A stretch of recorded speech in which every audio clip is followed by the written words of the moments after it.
So, welcome everyone to the Integral European Conference. I'm Heidi Hörnlein from the Wisdom Factory, and I will be facilitating this session. In this presentation, you will meet Elisangela Rassoul from Mozambique and Paddy Pampallis and Dumisani Magadlela from South Africa, who I got to know last year in this beautiful Integral African Conference. And I've done interviews with them at the Wisdom Factory, and the last one was about Corona, and I will put the link to that in the chat afterwards. But today's title is Integral African Perspectives, the Path to Inclusivity and Wisdom. And before we start, I want to give you some short introduction to the three people here. First, Paddy. She is the founding director of Integral Africa and the Coaching Center, and co-director of Integral African Conference, and you did it perfectly last year. Paddy's work as an integrative psychotherapist led her to Denver and immersion into integral psychology, into the wider streams of coaching, community work, leadership, health, and higher education. Her groundbreaking doctorate work has integrated U theory with integral and African theories of understanding human dynamics. And this body of work continues to support the emergence of evolutionary consciousness in a world in deep crisis.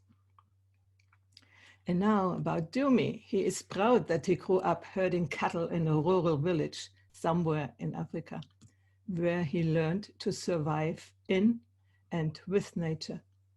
He's now exploring the bigger global village.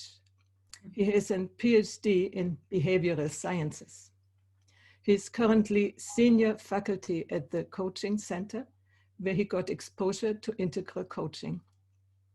Dumi was trained in the Gestalt International Organizational Systems Development Program and co-founded the Ubuntu Coaching Foundation, promoting coaching in poorly serviced urban areas in South Africa. He's married with 3 children, and he is an active father figure to over 12 youngsters. And now to Elisangela. She is the founder and visionary behind Cosmos, a holistic catalyzer for a regenerative development. She is an entrepreneur focused and dedicated to the cause of sustainability, which has materialized several projects and supported several organizations in the scope of building sustainable solutions and environmental regeneration. She's also a healing practitioner with training in biopsychology, bioenergetics, body therapy, and more.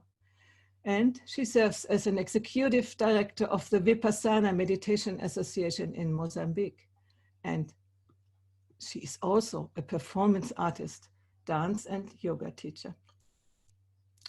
So that's about the people. You see the rich experience. It will be very exciting. But before we start, I want to give you some technical hints. If you have any questions during the session, you can type them in the chat. I hope you know by now where the chat is. The chat symbol on the bottom of the window, and then the window on the right pops up and you can type into there. If you want to chat with somebody specific, for instance, with our tech host, Kalman Dulit. Hello, Kalman. I'm grateful that you are here and help us to run this session. You have to go to the chat, and where everyone is written on the right side, there is an opening drop down and you have to choose the name. So I think that's all for the beginning and we can start. Thank you. Beautiful. I'm moved by that. Can the host unmute me? Great. Can you hear? Yes. So always so moved by that, and really a deep concern of all of us here in Africa around our animals, but not only our animals, our people and the world itself. But delighted to see you all here, and thank you for coming to visit with us during this time. We're going to give you a feel of our African heritages from these 3 different perspectives of myself and Elisangela and Dumi. One, myself, of a third-generation South African who has European roots in Ireland and England, Elisangela, who has Portuguese and African parents, and of Dumisani, who was born in Zimbabwe. The circle of life in our opening video comes from The Lion King, as you see, and speaks to that ever-present narrative of good over evil. It also elicits so many aspects of our beingness and our unity with all things. My good colleague Dumi will later refer to the being and becoming inherent in the Nguni roots of the Ubuntu Botho saying of I am because we are, and we'll speak to that in depth. If I can have the first slide. Yes, coming up, just a moment. Can you see it? Yes, thank you. All right. So I quote the words of Wangari Maathai, who was a political and socio-economic activist from Kenya. In the course of history, there comes a time when humanity is called to shift to a new level of consciousness, to reach a higher moral ground, a time when we have to shed our fear and give hope to each other. And that time is now. I'm not going to go on around the COVID situation, but we are deeply in the space of a situation that is calling us to answer for many things. And some of you may know me from co-teaching with Suzanne Cook-Grata through the vertical development lenses. But for now, and in the light of the oral tradition of Africa, we will take a storytelling approach to this presentation. I will start my story bringing me to the place of inhabiting the world as an integral practitioner, coach, therapist, and leader for nearly 3 decades, and my undying vision to see African philosophy integrated into the more Western interpretations of an integral theory has been the work of 18 years, and slowly we are finding our voice. I was born in a small mining town east of Johannesburg. It's what one could call the dusty side of our country, with its mountains of gold dust and sand extracted from the gold mines, breaking the flat surface of the land. You can put up slide 2 to show this. Not an inspiring place to grow up, and yet it was here that my calling started. My locked heart beat its rhythm to the sound of the drums coming from the local compounds, those living quarters of migrant workers to the mines, as I lay in bed each Friday night. At the end of the week, their drums started to beat at 8 o'clock, and it filled the air with a longing, a sadness, a calling, and at the same time a vibrancy. It was a thrilling sound to my young intuition, and I connected with it. It was a sound of the belly, of deep womb of Mother Africa, but also of the wounding of the people of Africa. The pulsing drum beat out its cry to the wives left behind in the villages and to the grasslands and open fields where animals roamed in freedom and people were, once upon a time, free too. These drums still vibrate today with both pathos and passion, holding stories of oppression and liberation, and fuel the activist in me. Thankfully, I had a family who were part of the opposition parties, and this gave me the wings of liberty upon which I chose to enter the education field. For surely through education we could raise the knowing of people that could not see, were not allowed to see, and to those who were not allowed to be seen. But that wasn't enough. My education journey then moved into psychotherapy, for surely here, if I understood how human beings could commit such atrocious acts of non-love, I would be better able to make sense of the world and have more impact on it, and heal many more in the world. But first, I needed to heal myself. My ego identity found much solace in the transformative journeys of individuals and families, and I've worked with developmental pathways from infants to older age. It was here that the deep narratives, the stories of each person and their cultures and circumstances were explored through psychodynamic depth with an integration of the Jungian collective unconscious and our archetypes. It was in the 1990s that I came across Wilber's spectrum of consciousness, and like many of us, it gave me a map for sense-making, and that was profound. I was also drawn to the father of holism, Jan Smuts, a South African statesman, who set up his views in the world and offered an early integral vision. He said, if the soul of our civilization is to be saved, we shall have to find new and fuller expression for the great saving unities, the unity of reality in all its range, the unity of all its forms, the unity of ideas through human civilization, and the unity of man's spirit with the mystery of the cosmos in religions, faith, and aspiration. Southern Africa also gave birth to the work of Fritz Perls, who developed Gestalt therapy while living in South Africa. I was brought to my knees by the many stories of separation juxtaposed with what brings us to encounter love, and this led me to setting up an integrative center for cross-disciplinary treatment in a Black township, one of those structural housing areas that we still have to work with in the apartheid regime, which kept Black and white separate. That and the work with my general clients while shifting into work with leaders gave me a place to hear stories of so many people.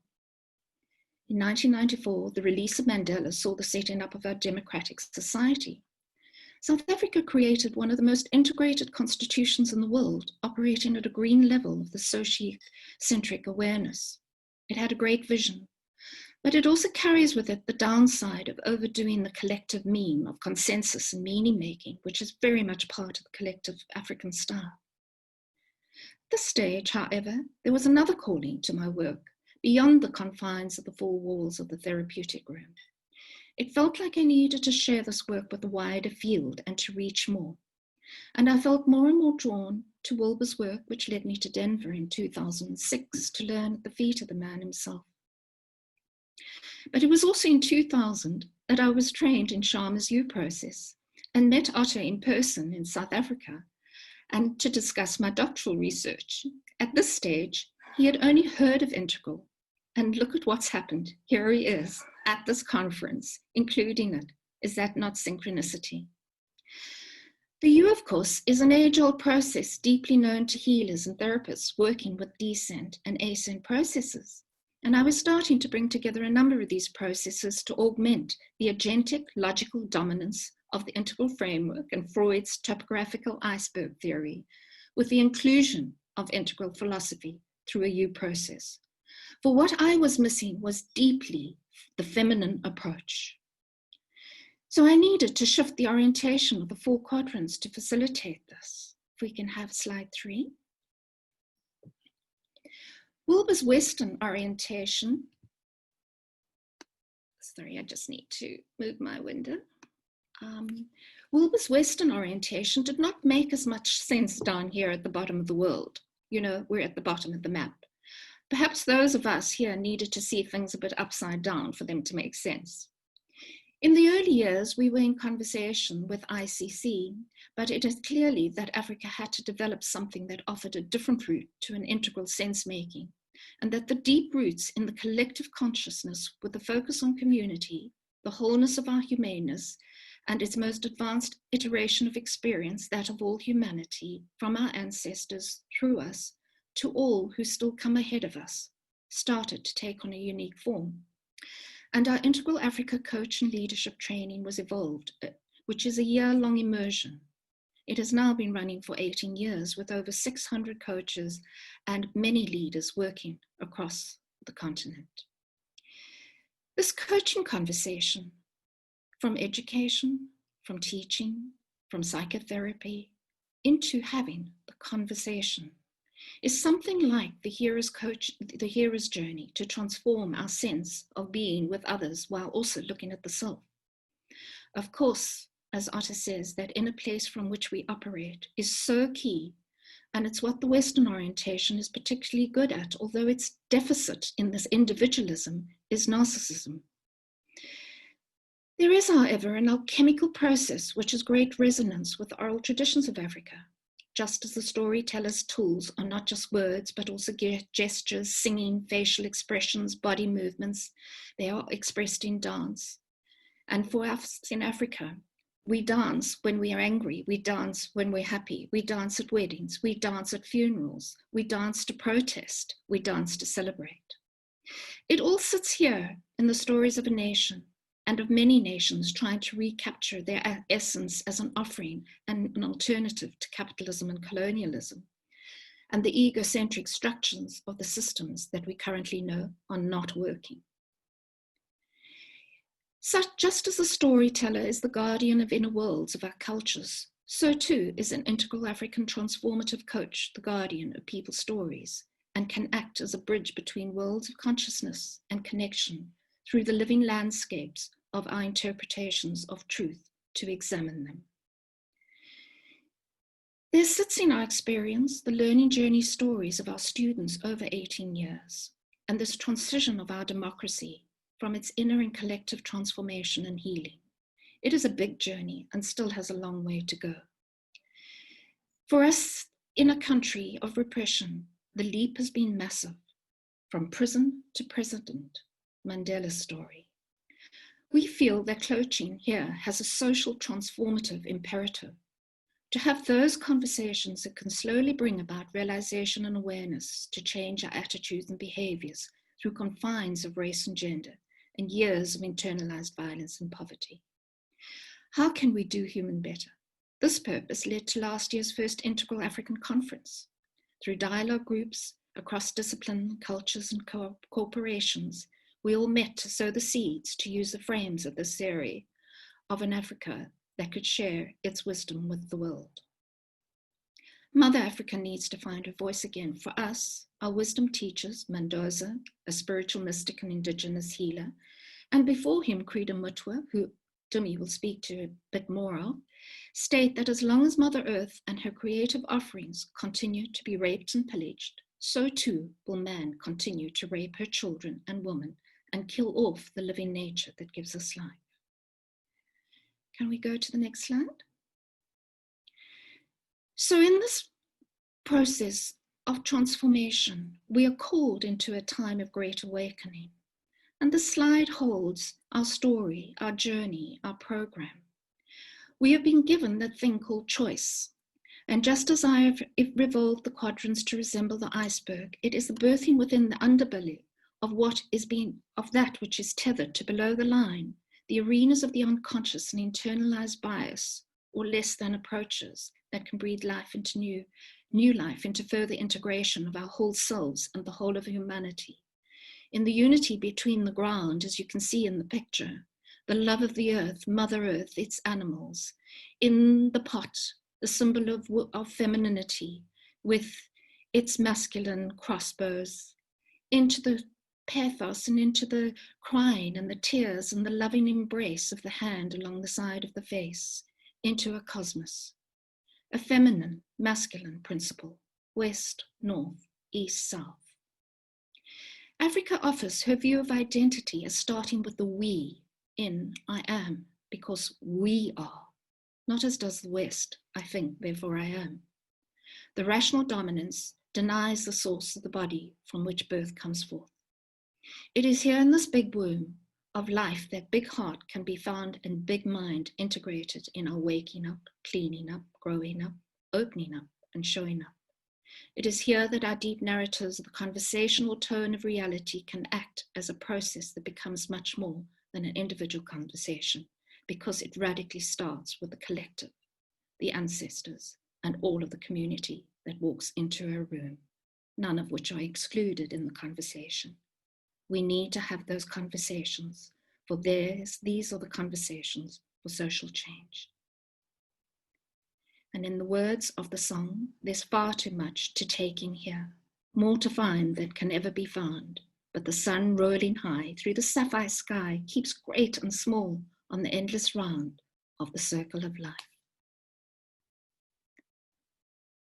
Thank you, and I pass on to Elisangela.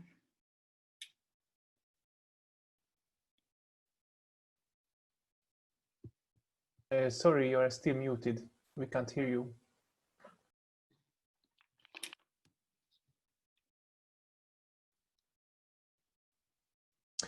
You can unmute with the unmute button. It's you can found in the lower left corner of the screen, I think. Yes. Thank you. Thank you very much, Paddy, and thank you, all of you, for your time and for your presence in this moment in time. Today is an important day for me.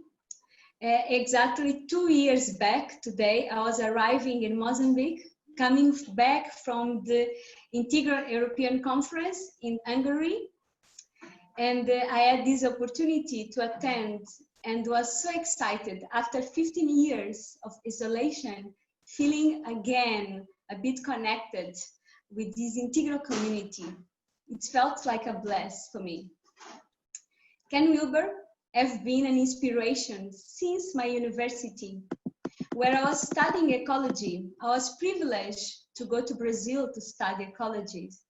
And I was struggling to understand the global crisis and how such intelligent species like us could destroy their home, the Gaia, and create so much poor systems if you compare with the interconnect nature systems that I was studying at the university, full of life and vitality that transcend almost our comprehension.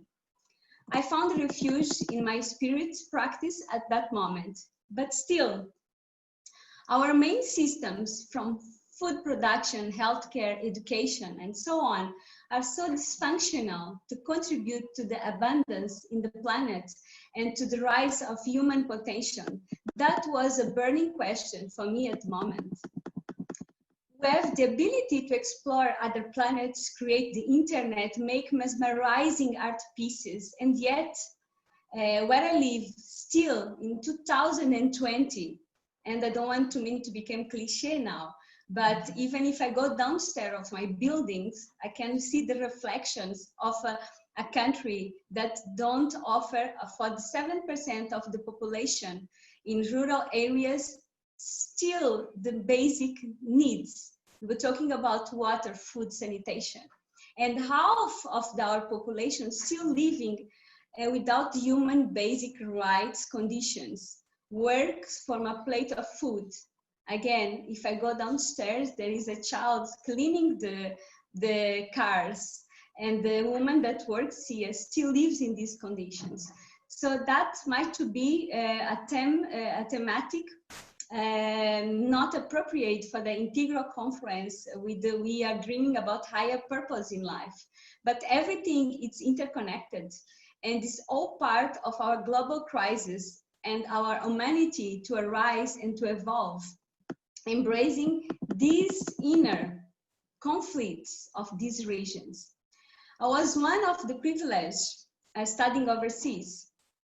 Outside of my building, most of the time, where I really encounter what makes sense for me, the eco-village movement, the permaculture, the agroforestry, and all these regenerative systems that inside the university was almost never had the opportunity to study.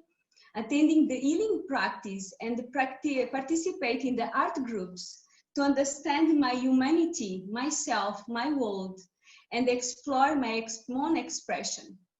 At the same time, enthusiastically trying to see what was the solution for the regeneration of our planet and our human relationships.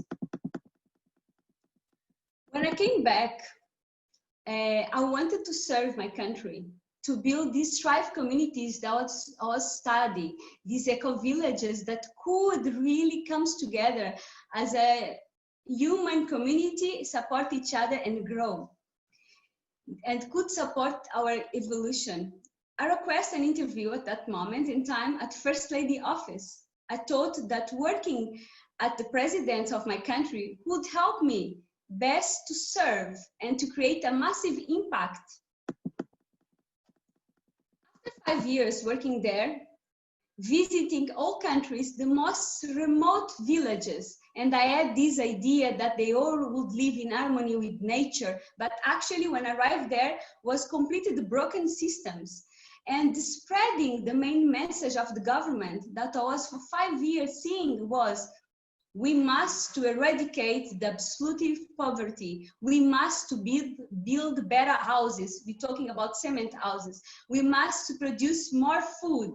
We're talking about green revolution model. We must to go to the hospital to deliver, so forget about the natural birth, and so on.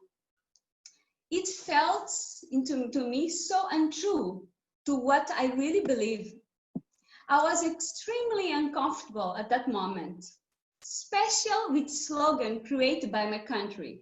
We are spreading the word and the message that people are absolutely poor by fatality.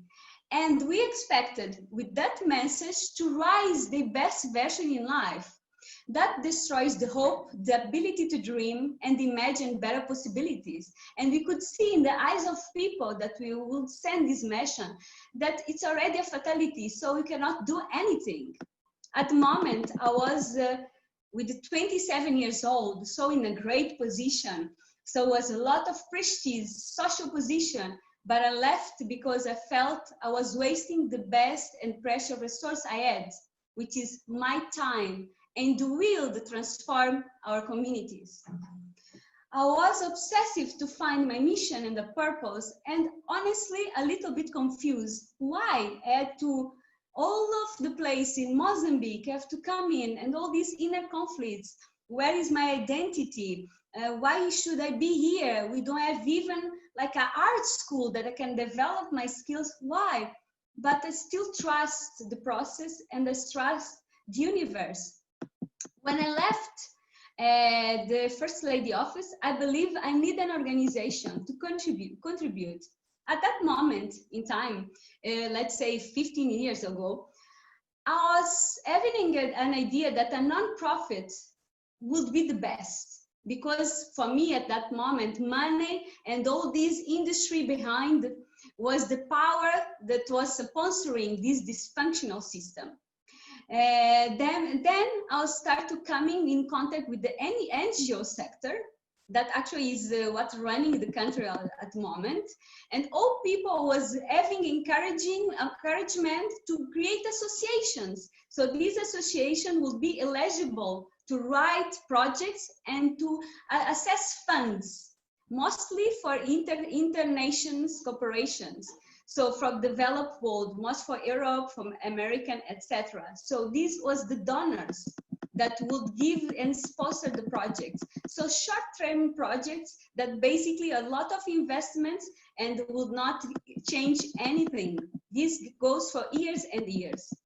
Once again, something inside myself was very uncomfortable with that idea of rely only on donations and charity as a developing model.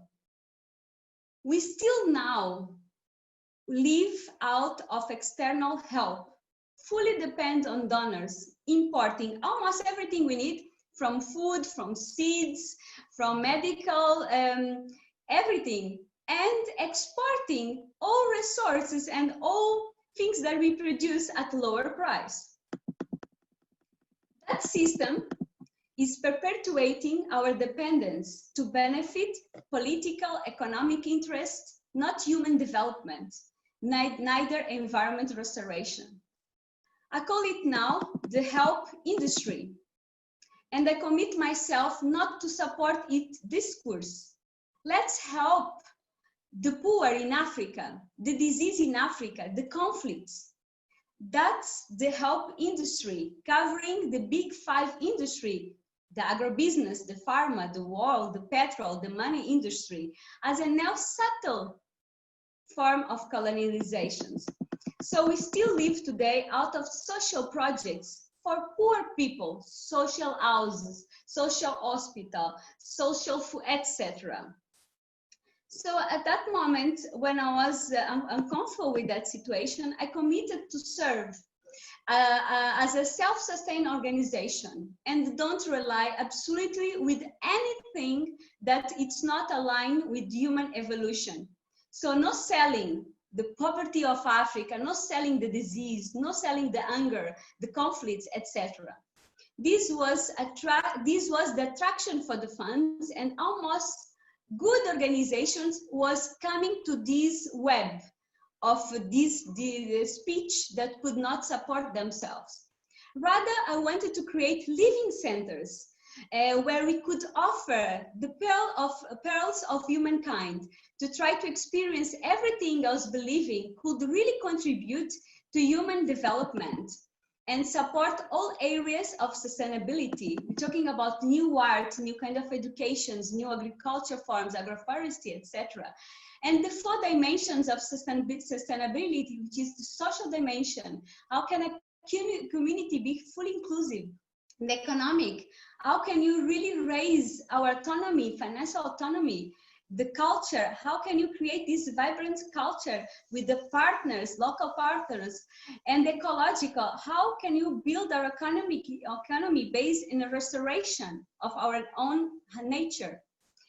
And these in integral frameworks of understanding that people comes from different realities and have different needs. In Africa, most of people still have the basic needs. So security of a community is very important, but at the same time to encourage individuals to start to grow and have the power and self-esteem.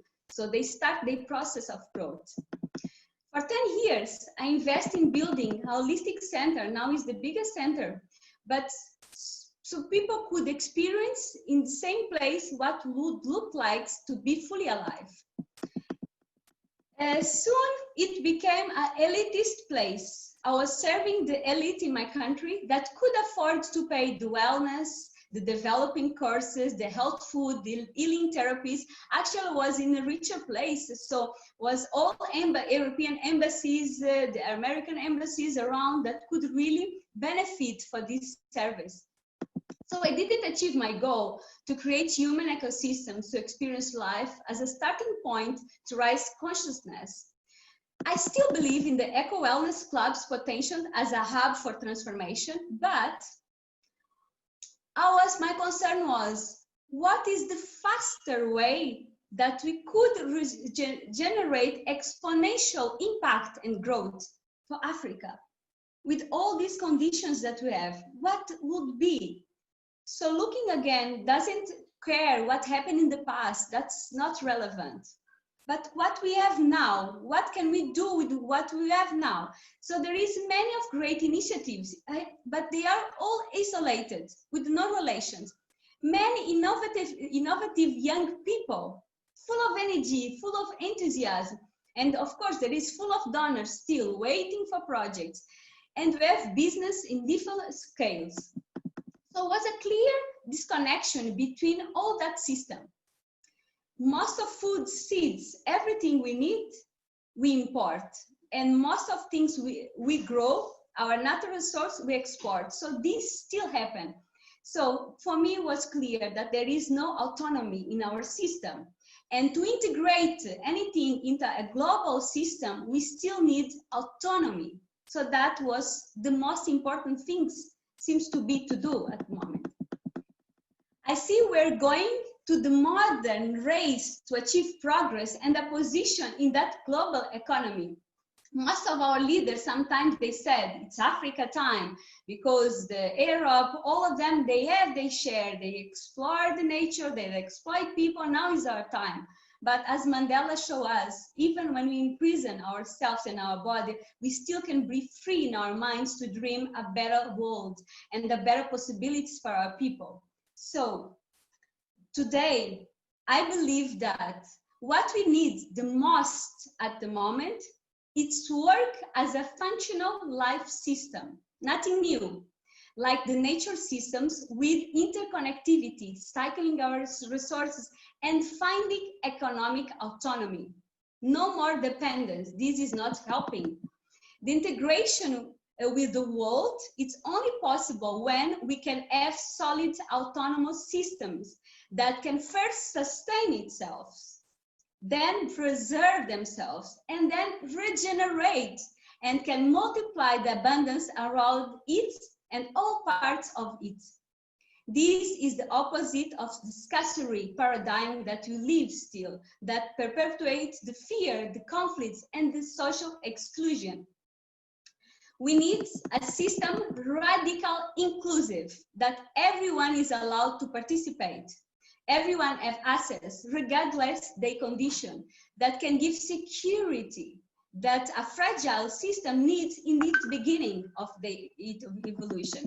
We need to work simultaneously to empower entrepreneurs, while at the same time strengthen the purpose-driven communities and support, most important, the links within all organizations and create a field that they can really create synergies between them.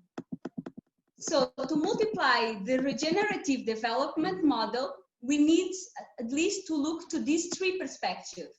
One, support every actor to be fully functional, because most of the times we see here that we have a lot of initiatives that start and die. They cannot really prosper because you don't have a support system. So this is very important.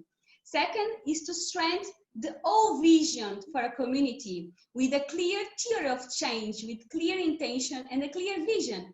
And finally, to create a cluster of local partners that can support, like imagine a social permaculture design, where the all needs of one will meet with the resources of the other, creating a network fully functional. So basically, what we need, and now I call, and this is what Cosmos does now, is a catalyzer, which is bridge the gaps between one and another.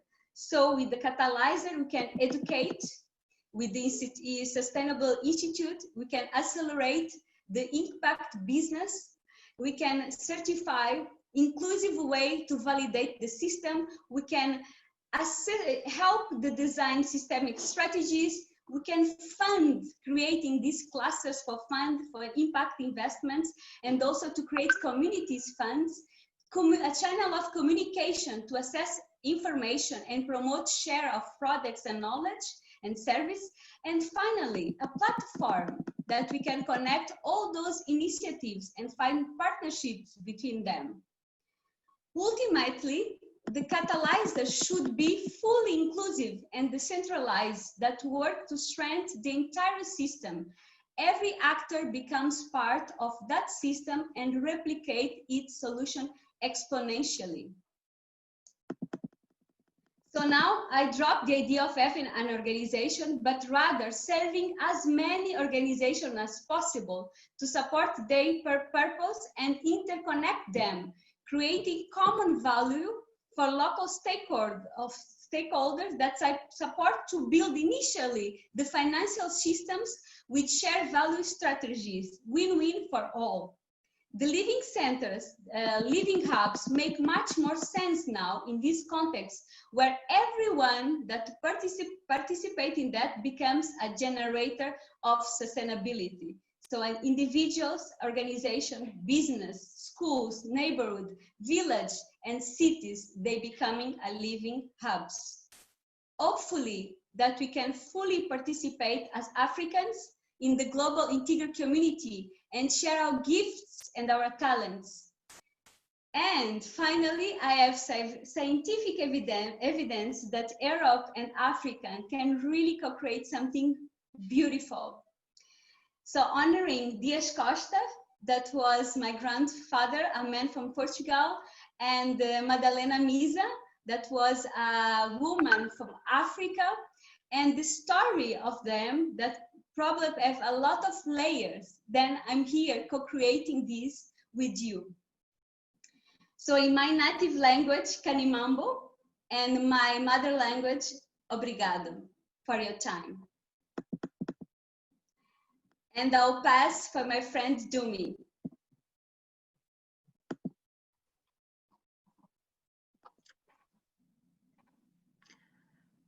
Thank you, Elisangela. Thank you very much for that. And thank you, Dr. Paddy Pampallis. And thanks, Heidi, for this. I want to check with you, Heidi, how much time do we have? If I can just quickly check in that before I proceed. My piece is a little bit shorter than others, so how much time? We have still about 10, 15 minutes is okay. Kaiman, what do you say? Say what, sorry? How much right. time we would here. have? We will have a breakout after that and a collection of the breakout. The presentation is, so 12:30. 10, 12, 13 minutes you will have. I think it's fine. All right, use about 10 of that. I won't take it beyond that. Thank you, Heidi. Thanks, Carmen. Thanks again, Paddy, for the introductions. And I'm going to share a few slides that are very, very short, very brief, not very busy. So let me just go to the slide share, screen share.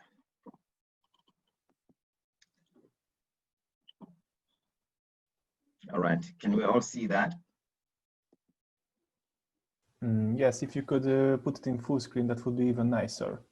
In the lower left corner, I think it's a button. All right, it's currently blocked by that screen over there. Oh. Or maybe if you press F5, I think, if I remember correctly.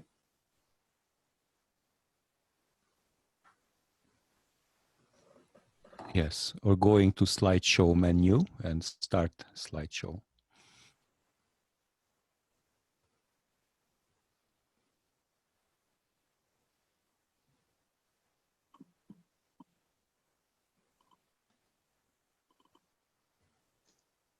Yes, and the first button from the left.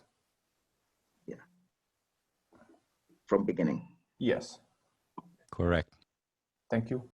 There we go. Right. You see what happens when we do things together? Things work. All right. Thank you. My name is Dumisani, as the introductions said. So I'm going to talk about Ubuntu and humane connections. So what we have here is the beginning, what we shared with the circle of life, the video, the music, and how moving it was. It spoke to us at a heart level. It's very important to understand that we sound like that connects us, makes us feel from deep within, touches our humanity. But how do we start that? In my language, this is Zulu. My heritage is Zulu, which is from the eastern side of South Africa. Although I was born in Zimbabwe, my heritage is Zulu, it's South African, but it doesn't matter. Geography is a lie, and so is history. Depends on who writes it. So I believe that we are all just souls on a journey and need to not place too much emphasis on where we are and be more interested in who we're becoming. So when we greet in my language, isiZulu, we say sawubona, which means I see you. So I want to say to all of you, sanibonani, which is the plural for sawubona. Sawubona is when you meet one person. So from this integral European conference, you learn one word, at least from the different language from Africa, that sawubona means I see you. And I see you and all that you are and that you represent and that you can be, which means your potential. Is there someone who has their mic open? Please mute yourself. I already did. Okay, thank you. Thanks, Carmen. So very important to understand that. In my village, being humane is about being connected. And connected not just to people, to animals that we speak to and ask for permission to slaughter them for meat. Those, excuse me, those that are vegan. And it's connected to everything around us and to the qualities within us that help rehumanize us and that keep reminding us of who we really, really are, which are interconnected beings. We are interconnected beings. And from day one of this beautiful conference, this is one message that I'm hearing, the need to connect. And I loved what Wilbur said, that we need to clean up. I like that piece. There were others that we need to do, from showing up to growing up, but I like cleaning up. We've messed up big time. So we need to clean up after ourselves. This is one renowned African healer. He was called Credo Vusama Zulumutwa. He left this realm a few months ago, and he wrote these books. His message, many of us leave this message. He has this book that he wrote. Got a copy of it here, those that can see that. I'm going to go off the slides now to tell a story, but this is his book that you see over here on the right-hand side. It's a powerful book, rich with stories. I'm not sure if it's still in print, but if you can find a copy, pick up a copy and read that. That book is a gift from this African shaman to the world, and some of his writings also. Him and another old man called the medicine man. This is Vusamazulu Kreta Mutwa. We call him the medicine man, the healer. But there's another healer that I want to talk to you about. And this old man used to wake up early in the morning, before, when it's dusk, at dusk, before the sun comes up, and take his young son, was very young then, I mean the grandson, sorry, and would walk with him into the forest to pick up medicine. And he would dream that a patient would be coming during the day, and then would pick up medicine specifically for that patient. And he would carry with him a small bag made of goat hide and a small bucket of water, the plastic or made of metal that he would carry with him.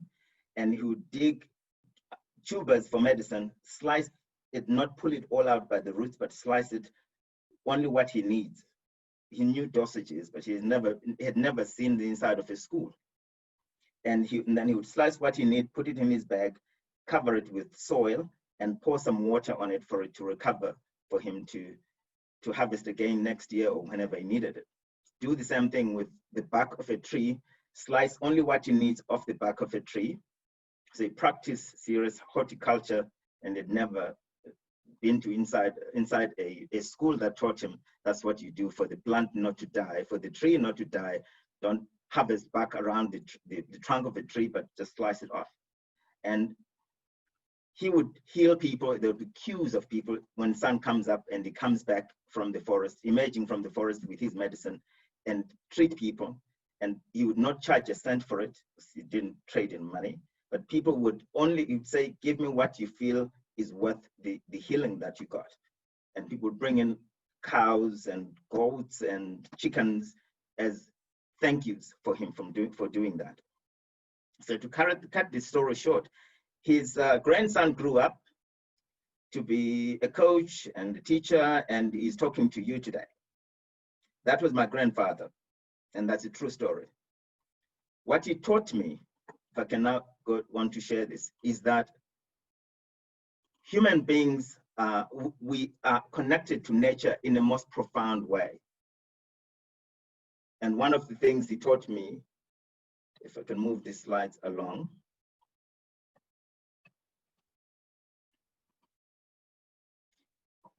is that you need to live with Ubuntu.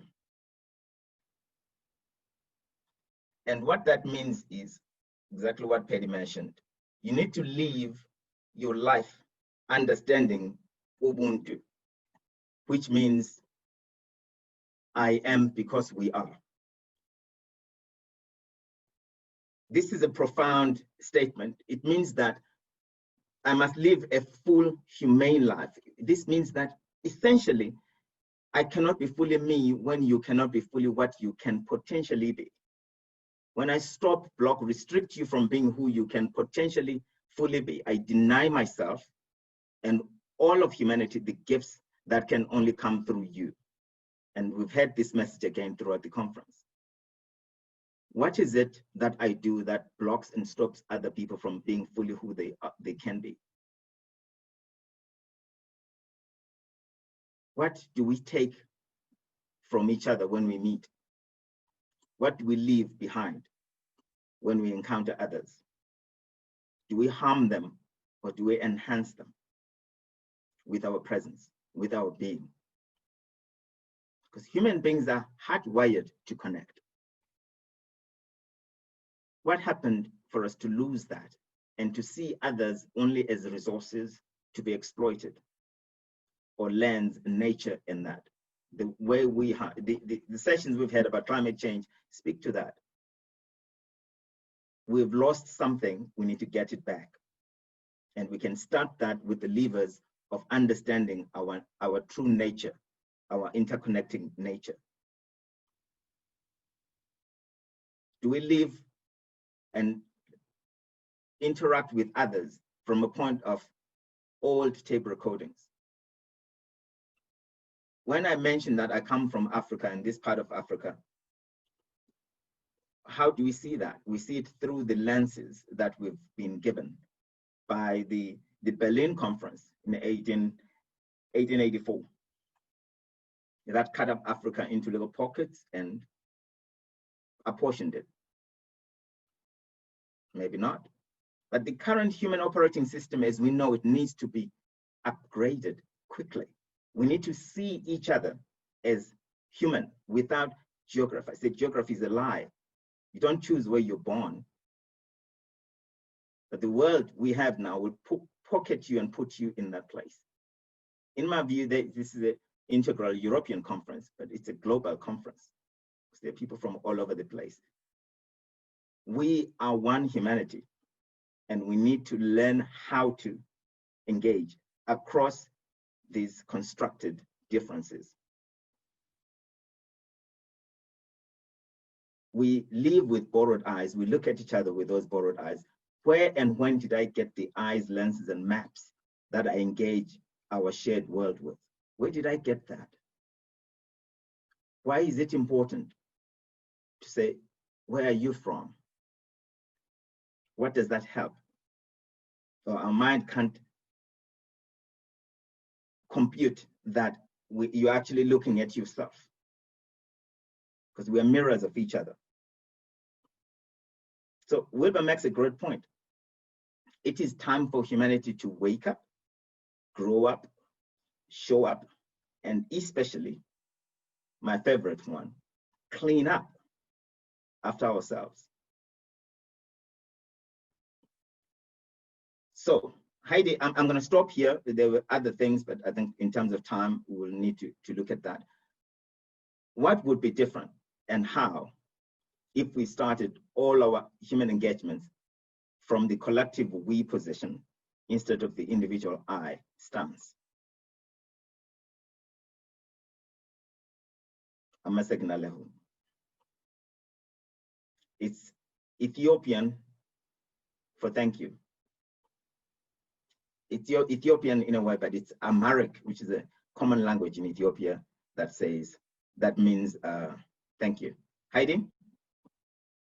Yeah, thank you very much, all three of you, for this beautiful view on this other perspective you are bringing into this conversation. Hello, everyone. Welcome back. We're just waiting for the others to come back. A couple of seconds. Yeah, we now would go on to sharings.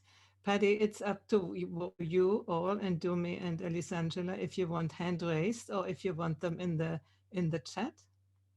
You decide. People to come in. Yeah, let's have the hand raised. Nice to hear the voices. Like I'm going to this? monitor the Smurf hand. You can use the Smurf hand on the participants, the blue hand, or just raising hands. Just raising hands. Okay. I'd like to hear Paddy complete her sentence that she was cut off halfway through.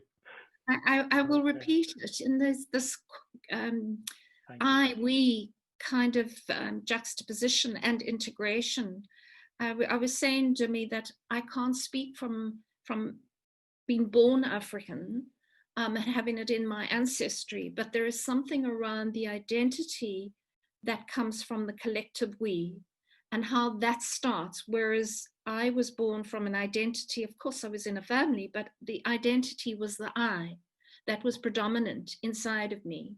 And it's that inherent birth identity that feels like we are part of the we right from the beginning, without that focus on the I as we have done it. And of course it's a need to come together. It's not an either or. It is I am because we are. It's both.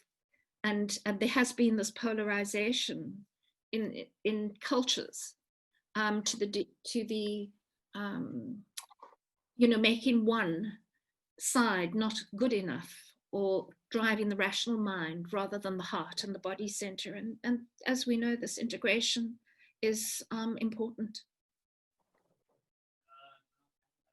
And yes, both and. The working with the polarities. Elmer. Yeah, I say that it depends where comes the development of the I from. Does it come from this lower stages, the ego stages? Then, well, we have this limited reality. Does it come from higher stages? So the I can develop. I have experienced that in an integral salon, where then the people developed in a way, and they were in an awakened process, or they were not so obvious in this. There was a difference, yeah. And now I'm looking for the responsibility for my own development and awakening, or growing up and awakening. And I look for people who do the same. I ask them, and I can feel it. And with those, I gather. And that's different. It's different. The outcome is different. It's more effective and more peace. Thank you. Henrik?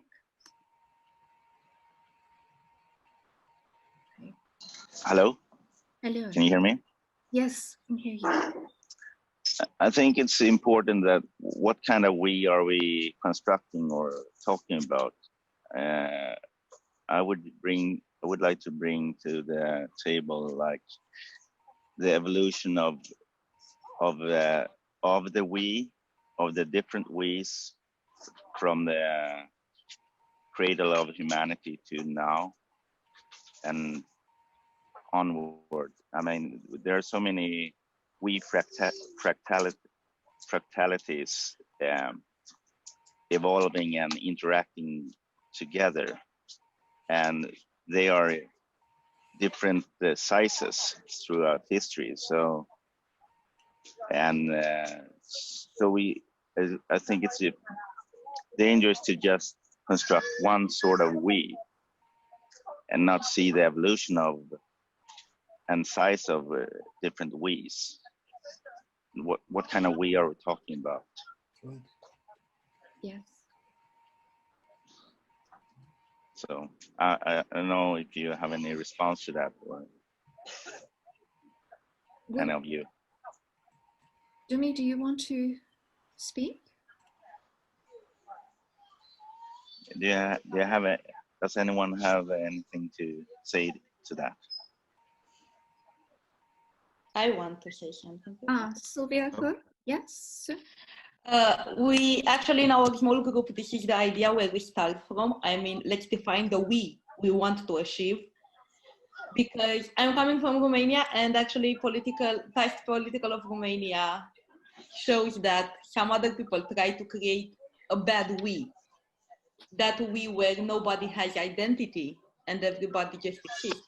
So I think the we go through is a we where we just include everyone uniquely to create a we world. And another thing I want to say, I don't know if this is fitting with your perspective, Henrik,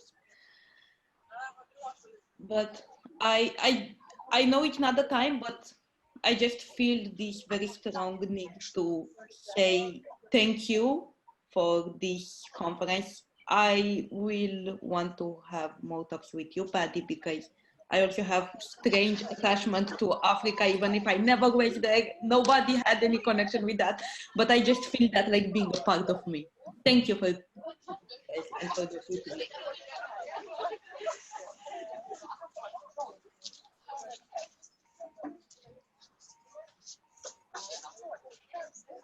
Paddy, you are muted. You're muted, Paddy. Yeah, okay, Paddy.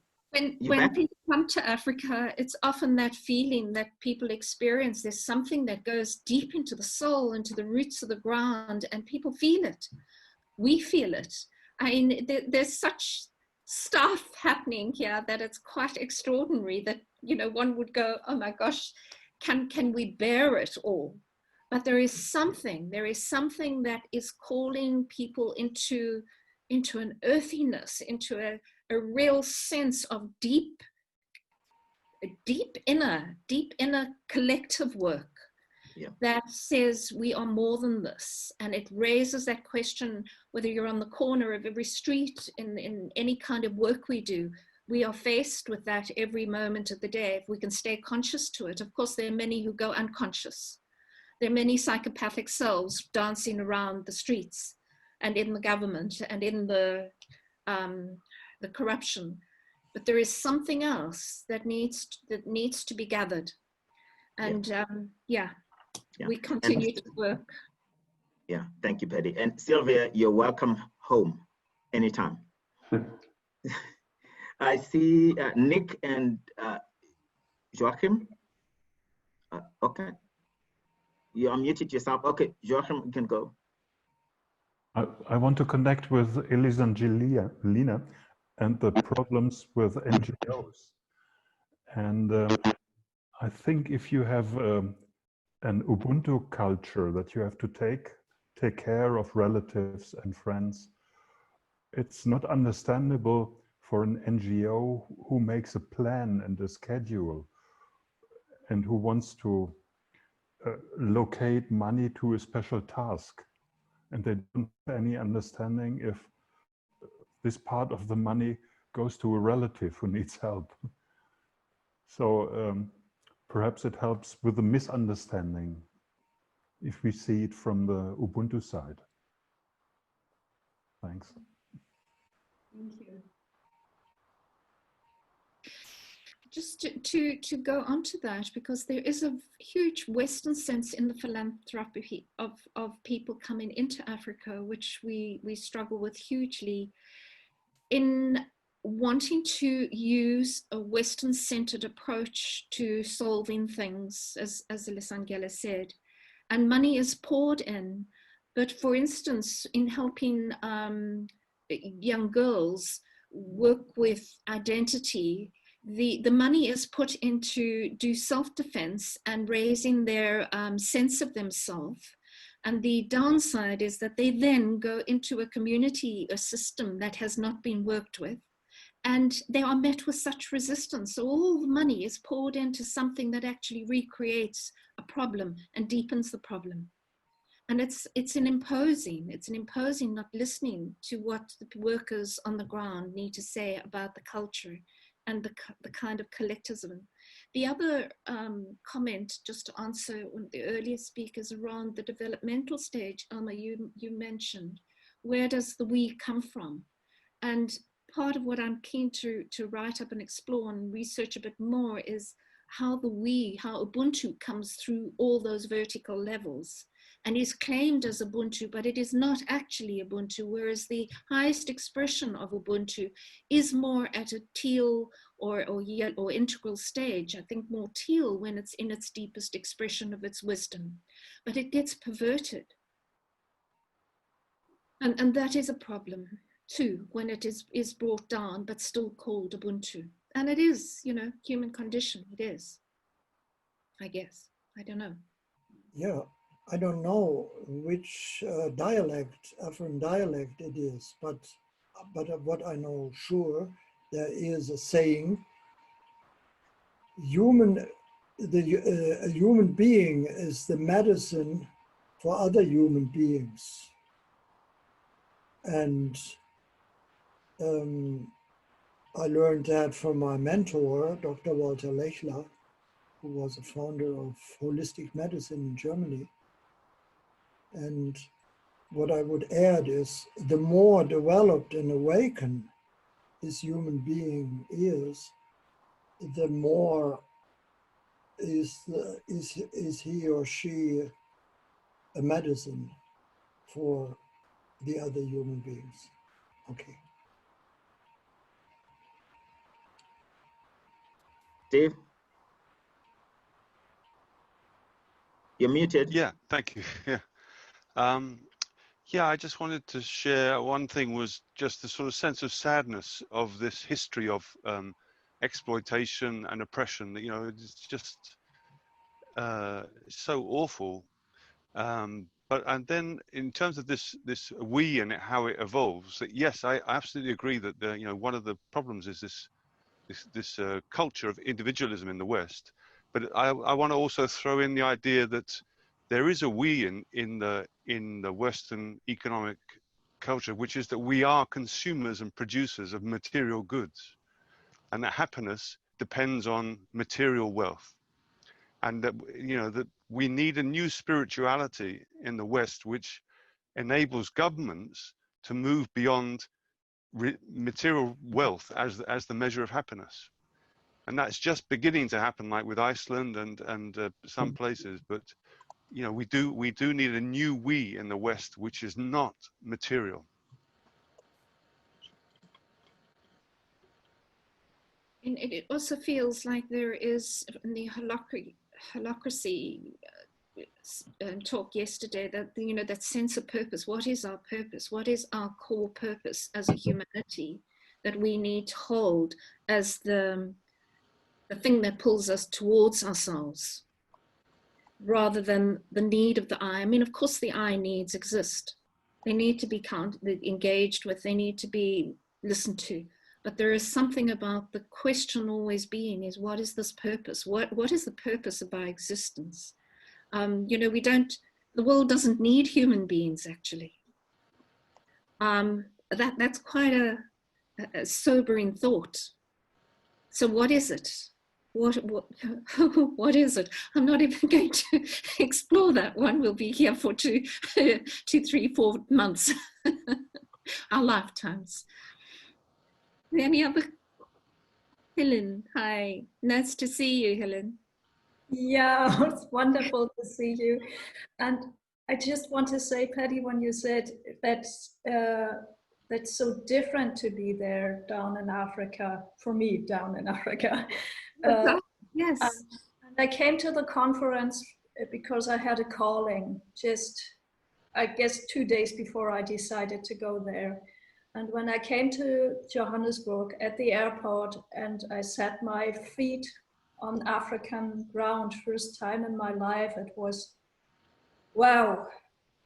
There was such a grounding energy. I never ever felt it anywhere else. And on the other hand, I saw the struggle and the culture people are living in, and houses are surrounded with walls to protect from the criminals. And so there were two really polarities, and it made a deep, deep imprint in my heart. And another calling came up out of that, but I still don't know what it is, and I walk with that. Thank you. I think, Dumi, you may be able to speak more to this, but there is something about the abuse of the collectivism, of the sense of humanity that from hundreds and hundreds of years ago, when colonialism first came, and not so much that there was a need to share. The sense of giving, the sense of humanity was that there was a people who would share, and it was taken advantage of. That kind of giving, that heart-centered space, was taken advantage of, and it is being corrupted. The psyche has been corrupted to have to fight into the worst sides of the individualistic egoic nature, not in the higher form of self, which is unity. So there is really something that is, I mean, the paradoxes here and the opportunities here of reclaiming something of the essence, of finding it and keep meeting it, because you come across, you hear all of this and you see all of this, but the average connection with a human being walking down the street is of pure, hello, I see you. You know, who are you? I'm so happy to see you. And relationship is fostered. You'd rather keep relationship than keep time. But there's just another thing that I would rather, that we just want to put inside. You know, the idea of looking at the map of the world, and if we turned Africa up to the top, I mean, who said the South had to be down at the bottom of the world? That is a very, very difficult perception of just seeing the world in everyday newspapers, that the top is there and the bottom is here, and it's forgotten. So, you know, if we could just reverse that map for a while to change our perspective, and it's one of the reasons I've kind of changed doing the quadrants differently has been for a number of reasons, but just to play with perceptual change. If we see things differently, then how can it change our way of being with them? Dumi, Elisangela, anything to say? Elisangela, you go. Yes, actually, I'm very much feeling the field and enjoying to listen all these, and then in the end I can say something. So I just see other ends. So I'd like just to continue to hear this feeling of the other people. Stephanie, hi, lovely to see you. Hi, lovely to see you again. I just was thinking about what is connecting all the stages and all of us, and I came along with what you started with in the beginning of the session with the storytelling. So I really love storytelling, and when I was in Africa once, no, twice, but in Zimbabwe, Botswana, I was once, and there I came along this sitting around the fire, and then it starts the storytelling. So by that I was related to this ancient practice that already existed 100 years before, and I wonder, storytelling never ends, no matter if we are in a we perspective or in an I perspective, but the meaning making, where this story comes from and how I will put the story and what it would be about would change. But in the deeper wisdom is that we need the space to tell stories, and that is always a we space. We can't be on our own and tell some stories. We won't do that. So I wonder if it would be a healthy way to, from the beginning on, encourage the speaking from the heart and encourage the listening from the heart. So this is a practice which we could just train with children already, and this is throughout the globe. People will connect to that because we already know that is it. So I love the art of storytelling and listening to that. Thank you. Gertrude, I think, Gertrude, did you want to say something? No. Finley.